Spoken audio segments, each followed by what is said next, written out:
Je voudrais qu'on puisse se lever et accorder 1 minute de silence à tous ceux qui sont tombés, à tous ceux qui ont disparu de façon tragique, quel que soit le bord en Côte d'Ivoire.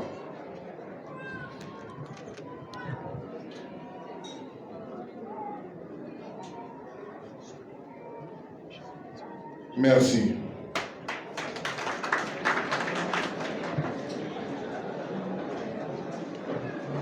Chers amis, c'est avec beaucoup d'émotion que je me retrouve en ce jour du 28 mai ici avec vous. Vous ne pouvez pas vous imaginer le nombre de fois où pendant ces 10 ans, j'ai pris le temps de rédiger ce que je devais dire quand j'allais rentrer en Côte d'Ivoire. Vous ne pouvez pas vous imaginer, pendant tous ces différents tours à travers le monde, dans des conditions souvent pas faciles, j'ai eu à rêver de ce moment. Le nombre de pages écrites, à chaque fois que j'avais une idée, comment est-ce que je rentrais en Côte d'Ivoire? Avec quel cœur je devais rentrer en Côte d'Ivoire? Avec quel message je devais rentrer en Côte d'Ivoire? Avec quelle pensée je devais rentrer en Côte d'Ivoire? Partant du Ghana, passant par le Sénégal, le Congo, l'Italie, la France. À chaque fois que je me suis arrêté dans un pays du monde, dans cette école qu'on appelle l'exil, je cochais, je rêvais, je pensais en ce jour. Et ce qui est en train de se passer, c'est que tous les mots que j'ai dû écrire, tout ce que j'ai pu penser, faire ou dire à mon retour d'exil, tous les différents discours que j'avais prévus, lorsque j'ai foulé la terre de mes ancêtres, j'ai tout oublié.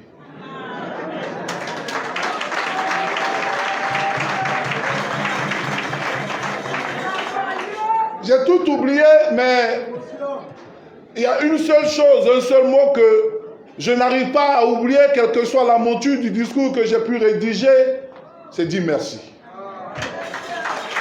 Je voudrais dire merci à Dieu. Merci pour le souffle de vie. Merci pour la grâce qu'il m'a donnée de pouvoir rester encore debout. Merci de m'avoir permis sans le mériter, d'avoir son souffle de vie. Beaucoup sont tombés, je n'étais pas mieux qu'eux. Beaucoup n'ont pas eu l'occasion de vivre ce jour, je n'étais pas mieux qu'eux. Et je voudrais lui donner toute la gloire.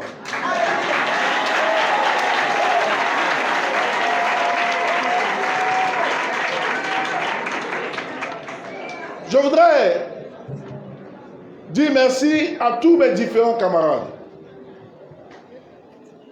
membres de la direction, militants, sympathisants. Je voudrais vous dire merci parce que vous m'avez permis de rester debout.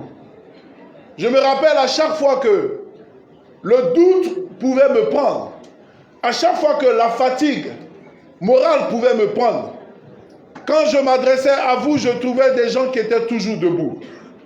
Je vous remercie parce que vous avez tenu debout. Je vous remercie parce que quand c'était difficile, vous êtes restés forts.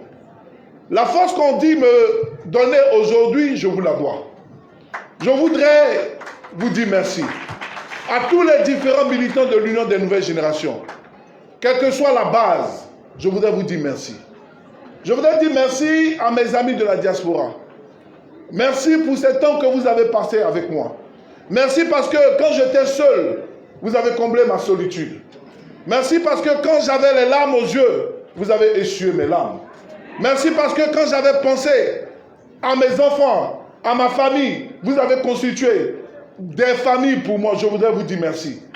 Merci parce que vous étiez avec moi pendant tout ce temps. Et à travers vous, saluez tous les différents délégués des différents pays que j'ai traversés, je voudrais vous dire merci pour cela. Que Dieu vous bénisse pour ce que vous avez fait pour moi. Je voudrais dire merci aux différentes autorités des pays dans lesquels je suis passé. À commencer par l'Italie qui m'a accordé le droit d'asile. Je voudrais vous dire merci. Je voudrais vous dire merci parce que vous m'avez recueilli quand je ne savais pas où partir. Je voudrais dire merci à toutes les autorités du Ghana, de la France, de tous ces différents pays. Merci parce que lorsque nous n'avions plus de toit, vous nous avez donné un toit. Merci parce que lorsque nous ne savions pas où nous soigner, vous nous avez donné des hôpitaux. Merci parce que lorsque nous n'avions pas à manger, vous nous avez donné à manger. Merci parce que lorsque nous ne savions pas où partir, vous nous avez donné une terre. Et que Dieu ne permet pas qu'un seul membre de vos différents pays se retourne en exil. Parce qu'on ne peut pas souhaiter l'exil à qui que ce soit. Merci pour toutes ces autorités. Chers amis, j'ai beaucoup réfléchi. Avec quel état d'esprit je rentre en Côte d'Ivoire? Quelle est ma pensée nouvelle? Qu'est-ce que je pense de mon pays? Qu'est-ce que nous devons faire ensemble? Pourquoi rentrer maintenant? Je rentre maintenant parce que les autorités de notre pays ont décidé de pouvoir engager véritablement la réconciliation. Je voudrais dire merci aux autorités politiques de la Côte d'Ivoire. Merci parce que il y a de cela 2 jours, j'étais à l'ambassade de Côte d'Ivoire au Ghana. J'ai été accueilli. Ils m'ont donné les documents nécessaires pour me permettre de voyager. J'ai été accueilli à l'aéroport, on m'a fait mes formalités, on m'a dit bonne arrivée chez toi. Et c'est cette Côte d'Ivoire-là qui m'a attiré. Je voudrais vous dire merci. Le président de la République dit merci aux membres du gouvernement, au ministre Kakabé, ministre de la Réconciliation, avec qui mon parti a beaucoup travaillé pour pouvoir permettre que je puisse revenir. Merci pour cela. Mais je rentre en Côte d'Ivoire surtout avec un sentiment d'avoir fait, bien fait pour mon pays, ce que je dois. Je rentre avec un sentiment de joie. Parce que le combat qui me tenait à l'extérieur de la Côte d'Ivoire, la volonté d'éclatement de la vérité que j'étais en train de rechercher à travers toutes les capitales que j'ai fréquentées, l'éclatement de la vérité que j'étais en train de rechercher avec les amis de la diaspora, à travers toutes les mobilisations que nous avions faites, l'éclatement de la vérité, ma vérité, que j'étais en train de rechercher, heureusement je l'ai eu. Et le président Laurent Gbagbo a quitté, je n'avais plus rien à faire en exil. La vérité historique que je recherchais, je l'ai eue. Et c'est dans cet état d'esprit-là que je viens. Mais en venant, quelle Côte d'Ivoire? Comment est-ce que j'imagine notre pays? Comment est-ce que je vois notre Côte d'Ivoire? Et je me rends compte que, oui, la Côte d'Ivoire a évolué en infrastructure. Je voudrais féliciter les dirigeants du pays pour ce qu'ils ont fait, pour leur contribution. Ils ont fait, ils continuent de faire. C'est bien, mais nous devons faire encore plus.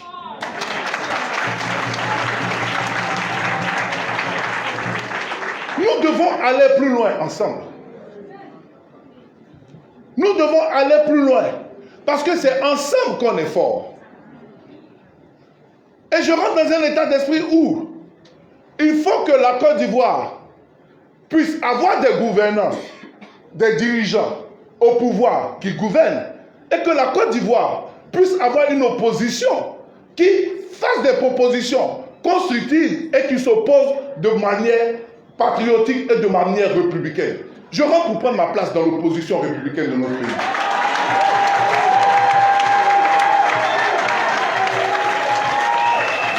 Je rentre pour pouvoir ensemble encourager quand il faut encourager, critiquer quand il faut critiquer, conseiller quand il faut conseiller, être autour de notre nation quand il faut être autour de notre nation. Oui, je disais, la Côte d'Ivoire évolue. La Côte d'Ivoire a eu, en termes d'infrastructure, si tu me déposais à l'aéroport, je ne pouvais pas me retrouver ici. Oui, mais cette Côte d'Ivoire-là n'est pas parachevée. Parce que dans cette même Côte d'Ivoire, il y a encore des coupures d'électricité dans cette Côte d'Ivoire. Dans cette belle Côte d'Ivoire, avec toutes les infrastructures, dans cette belle Côte d'Ivoire, où il y a des routes, dans cette belle Côte d'Ivoire qui brille à l'extérieur, dans cette belle Côte d'Ivoire qui aujourd'hui peut devenir fréquentable, mais dans cette belle Côte d'Ivoire, il y a encore des jeunes qui n'ont pas de travail, il y a encore des jeunes qui sont au chômage dans cette Côte d'Ivoire. Dans cette belle Côte d'Ivoire, que le pouvoir en place est en train de construire, mais dans cette belle Côte d'Ivoire, il y a encore des femmes qui meurent parce qu'il n'y a pas d'hôpitaux dans cette Côte d'Ivoire.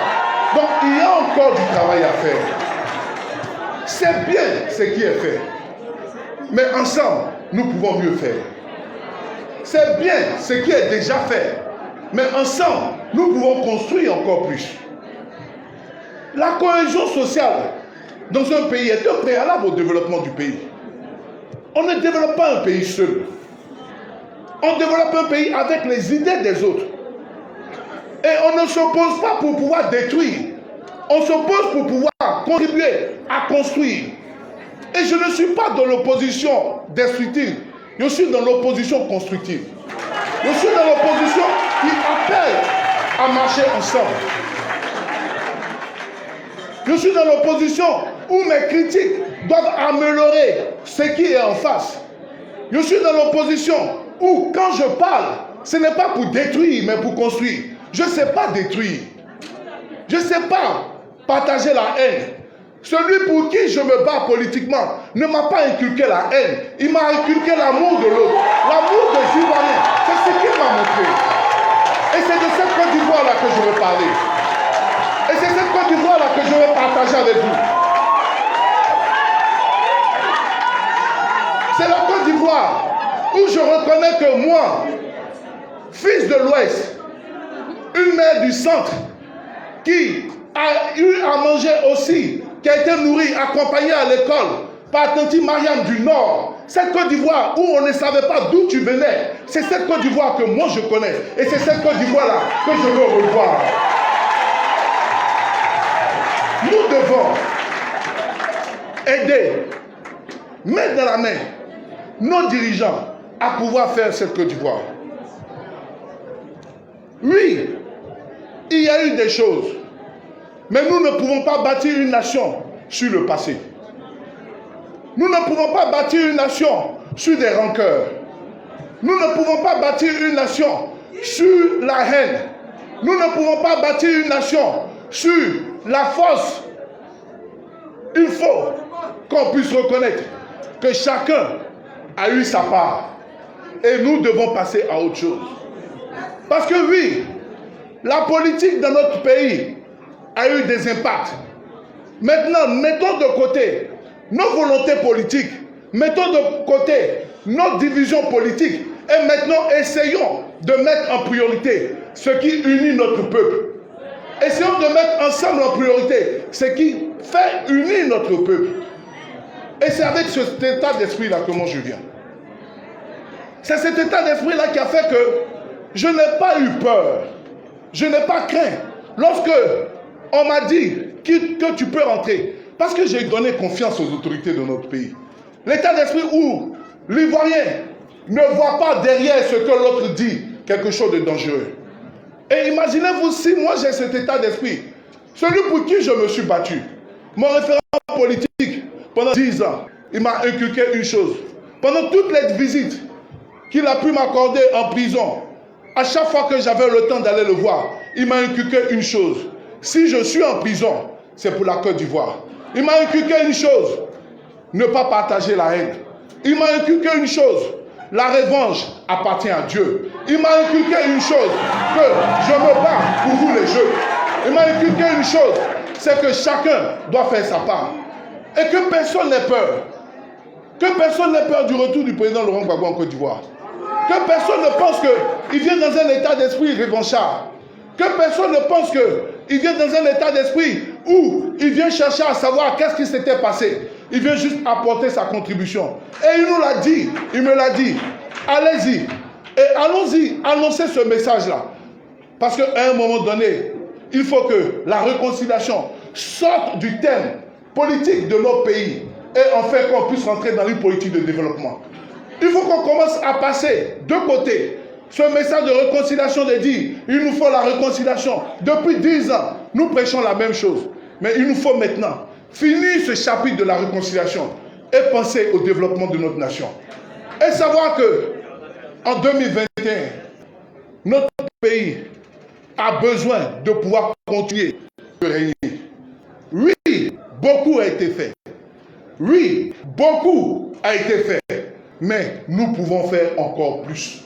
Nous pouvons faire mieux ensemble. Il faut que chacun commence à vivre les slogans. Il faut que le vivre ensemble devienne réel.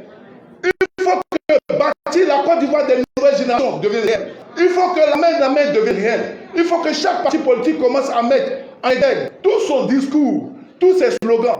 Parce que celui qui souffre, ce n'est pas nous les politiques. Celui qui souffre, c'est l'habitant qui n'arrive pas, le jeune qui n'arrive pas à étudier, parce qu'il n'est pas encore dans sa ration de courant alimentaire. Ça, c'est celui qui souffre. Et c'est ça que nous devons voir ensemble. Je reviens avec un état d'esprit de paix. Je reviens avec un état d'esprit d'aimer l'autre. Je reviens avec un état d'esprit pour aider le gouvernant à mieux gouverner en m'opposant bien. Parce que je m'opposerai bien qui pourra gouverner. Nous aurons le temps de parler. La seule chose que je voudrais vous dire, merci. Que Dieu bénisse la Côte d'Ivoire. Que Dieu bénisse l'Union des nouvelles nations. Que Dieu bénisse les dirigeants de notre pays. Que Dieu bénisse le président de Laurent Gbagbo. Que Dieu bénisse tous les chefs traditionnels, religieux. Je voudrais vous dire merci. Militants, merci à la Côte d'Ivoire. Merci aux Ivoiriens. Merci de m'avoir accueilli. Merci de m'avoir donné ma part. Après, je la ferai. Et un jour, est-ce que j'ai fait? Je dirai, j'ai fait ce qui est bon pour mon pays. Je vous remercie.